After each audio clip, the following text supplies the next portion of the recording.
कथा ऐकूया. दुर्गा. लेखिका आहेत नीता गद्रे. वाचक स्वर सुवर्णा बोडस. थिएटर हळूहळू भरत होतं. मी आणि माझी मैत्रीण, ती खूप साधी सरळ असल्यानं आम्ही तिला गमतीनं यमू म्हणायचो. तर ती मैत्रीण यमू. आम्ही दोघी आमच्या आमच्या सीटवर थिएटरमध्ये येणाऱ्या प्रत्येकावर शेरे ताशेरे मारत बसलो होतो. सिनेमा शाहरुखचा होता. नक्की मजा येणार म्हणून दोघी आनंदात होतो. आणि आमची तिकीटं बाल्कनीची होती. प्रेक्षक पायऱ्या चढून बाल्कनीत यायचा. आपलं तिकीट बघून, त्यावरचे नंबर्स बघून, त्याप्रमाणे पुन्हा पायऱ्या चढून आपापली सीट पकडायचा. इतक्यात एक तरुण मुलगी आत शिरली. हातातलं तिकीट बघत ती आमच्याच रांगेच्या दिशेनं आली आणि माझ्या शेजारच्याच सीटवर बसली. तिच्या पलीकडची सीट रिकामीच होती. तिच्याबरोबर कुणीतरी असेल, तो माणूस थोड्या वेळानं येईल असा मी तर्क केला. मुलगी उंचीपुरी, धट्टीकट्टी होती. माझ्या शेजारी बसताना तिने मला सीट नंबर विचारून कन्फर्म केला होता. तेव्हा आम्ही दोघी एकमेकींकडं बघून किंचित स्मितही केलं होतं. मॅनर्स म्हणून आपण नाही का उगीच हसत एकमेकांकडे पाहून, तसंच. आमच्या पुढच्या रांगेतल्या सीटवर 3 जणं बसायला आले. नवरा, बायको आणि मुलगा. जाडगेल्या असलेल्या त्या नवऱ्यानं मुलाला एका कडेला बसवलं, कारण मुलाच्या पलीकडं एक पुरुष होता. म्हणून त्यानं तिथं आपल्या बायकोला न बसवता मुलाला बसवलं. बायकोला मध्यभागी बसवलं आणि तिच्या शेजारी तो स्वतः बसला. नंतर 2च मिनिटात तिथं आणखी एक जोडपं आलं. त्यातला नवरा आधी बसलेल्या जाडगेल्या पुरुषाजवळ स्वतः बसला आणि बायकोला त्यानं आपल्या डावीकडं बसवलं. नंतर आलेल्या जोडप्यांपैकी बायको आधीच्या स्त्रीजवळ बसली आणि नवरा तिच्या शेजारी बसला. मी ते बघून गमतीनं यमूला म्हटलं, एकाही पुरुषाचा दुसऱ्या पुरुषावर विश्वास नाही आहे. तो दुसऱ्या कुणाचा तरी नवरा आहे तरी नेहमी हे असंच बसायचं असा संकेतच आहे. यमू हसली. माझ्या शेजारची ती मुलगीही हसली. हसल्यावर ती छान दिसली. दात स्वच्छ आणि सरळ होते तिचे. मघाशी एवढं लक्षात नाही आलं, पण आता लक्षात आलं की ती दिसायला बरी आहे.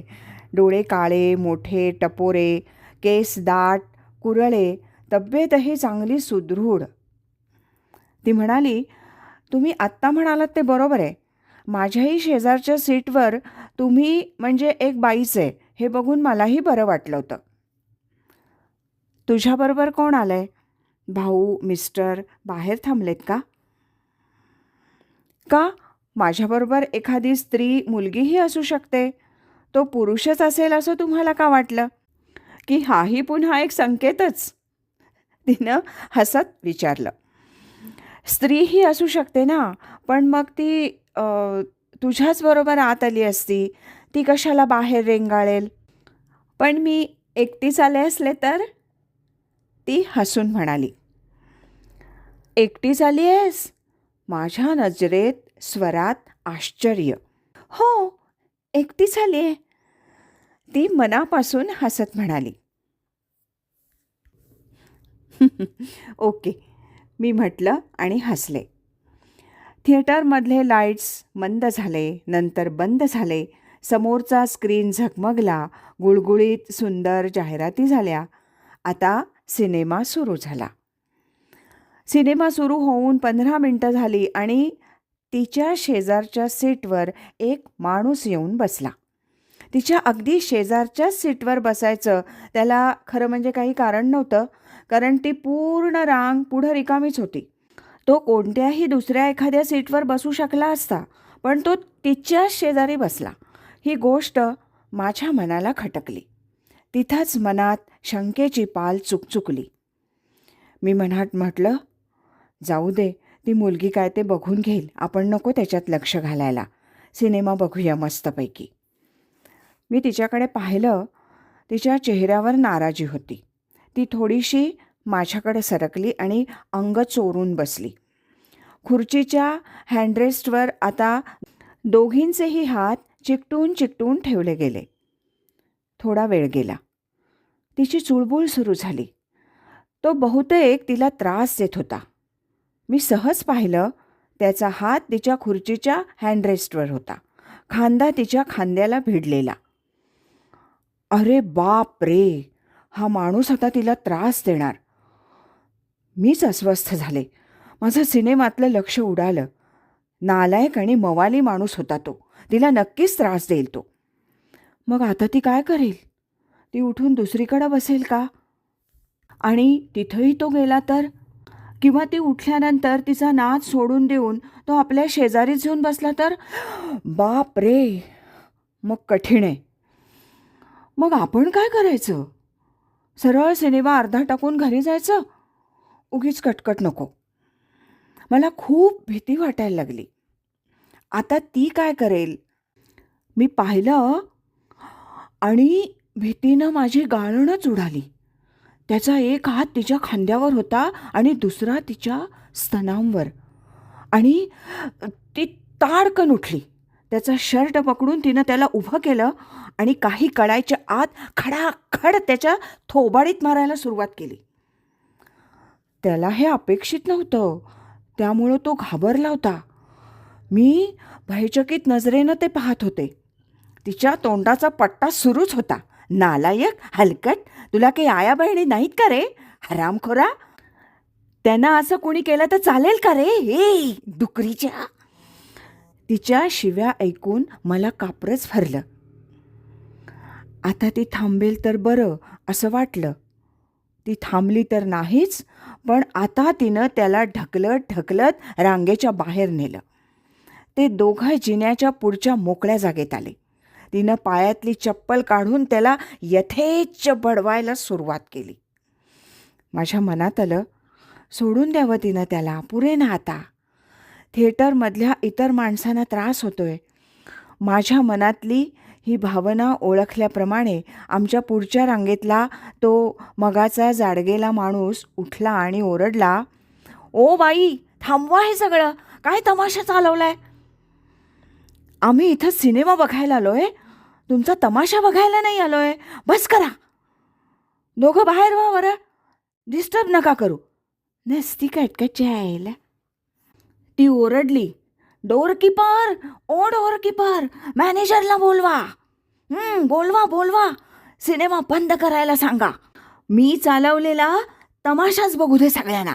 बोलवा बोलवा बोलवा मॅनेजरला. ती त्याला बडवता बडवता सांगत होती. ते ऐकून तो मनुष्य तिच्या पाया पडला. तिचे पाय पकडून, ताई जाऊ द्या, ताई जाऊ द्या, चुकलं चुकलं ताई, जाऊ द्या, असं म्हणाला. तिनं ओरडून म्हटलं, ऐका, आत्ता हा मला ताई म्हणतोय. मगाशी मी त्याला त्याची ताई वाटत नव्हते. आणि तुम्ही, हो हो, तुम्हीच ते. तुम्ही मला मगाशी आईवरून शिवी दिलीत. कटकट चायला म्हणालात.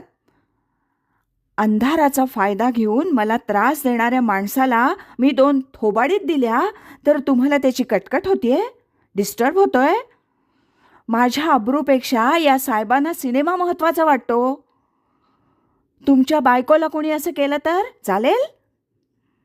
मी बघितलं मगाशी, पलीकडं मुलगा, अलीकडं तू, मध्यभागी बायको, असं बसलात तुम्ही. तुमच्या शेजारच्या भाऊंनी तुमच्यावर अविश्वास दाखवत बायकोला पलीकडे टाकली. तुमच्या शेजारी स्वतः बसले. तुमच्या बायकांना संरक्षण पाहिजे, त्यांची अब्रू महत्त्वाची आणि माझी अब्रू महत्त्वाची नाही काय रे? भाऊराया, माझ्याबरोबर कुणी पुरुष नाही, मला दुसऱ्या बाईची सोबत नाही, हे हेरून कुणीही मला त्रास द्यायचा होय रे? इथं हातात पकडलेल्याला पुन्हा 2 थोतरीत पडल्या. खरं तर तुम्ही माझ्या मदतीला आलं पाहिजे. फक्त माझ्याच नव्हे, जिथं जिथं एखाद्या दुबळ्या आणि एकट्या पडलेल्या स्त्रीला किंवा पुरुषाला कुणी त्रास देत असेल तर त्या प्रत्येक ठिकाणी तुम्ही खवळून उठायला पाहिजे, पेटून उठायला पाहिजे. त्या माणसाला मदत केली पाहिजे. सिनेमा कसला बघताय? आयुष्यात घडणाऱ्या ह्या असल्या हलकट खलनायकांना सरळ करा. सिनेमातल्या हिरोईनला खलनायकाच्या तावडीतून सोडवणारा हिरो फक्त तुम्हाला बघायचा आहे. स्वतः मात्र नाही तसं वागणार तुम्ही. ते ऐकून मला लाज वाटली. माझ्याही मनाला मघाशी तिचं वागणं डिस्टर्ब वाटलं होतं. तिचं हे बोलणं ऐकून मी तटकन उठले. यमूही उठली. आम्ही दोघे तिच्याजवळ गेलो. पळून जाण्यासाठी धडपडणाऱ्या त्या माणसाला आम्ही पकडलं. एव्हाना सिनेमा बंद पडला होता.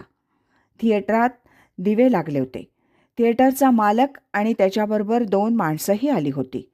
डोअर कीपरही आला होता. त्यांनी त्या माणसाला आपल्या ताब्यात घेतलं, बाहेर नेलं. त्या मुलीला जो त्रास झाला त्याबद्दल मॅनेजरनं माफी मागितली. एकट्या येणाऱ्या स्त्रियांसाठी यापुढं राखीव जागा ठेवू असं आश्वासनही दिलं. आता तिच्याभोवती बाल्कनीतले सगळे गोळा झाले. सगळे तिला शाबासकी देत होते. मघाचे ते 3 मात्र सीट्सवर निर्लज्जासारखे बसून होते. खालून शिट्ट्या आणि गोंधळ ऐकू येत होता. मी तिला आमच्या सीट्सजवळ नेलं. माझ्या बाटलीतलं पाणी प्यायला दिलं. शांत केलं. तिच्याशी शेक हँड करत मी म्हटलं, I am proud of you. तुझ्यामुळं मलाही नवी दृष्टी आणि धाडस मिळालं आहे. थँक्स.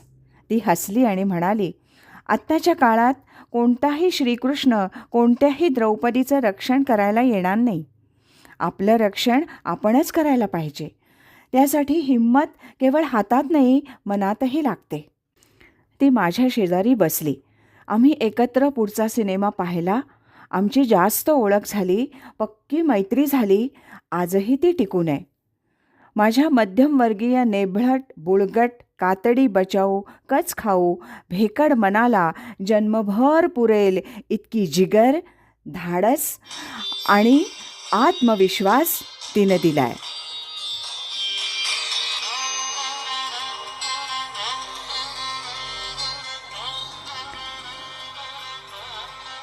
दुर्गा या कथेचं वाचन आपण ऐकलं. लेखिका होत्या नीता गद्रे. वाचक स्वर सुवर्णा बोडस.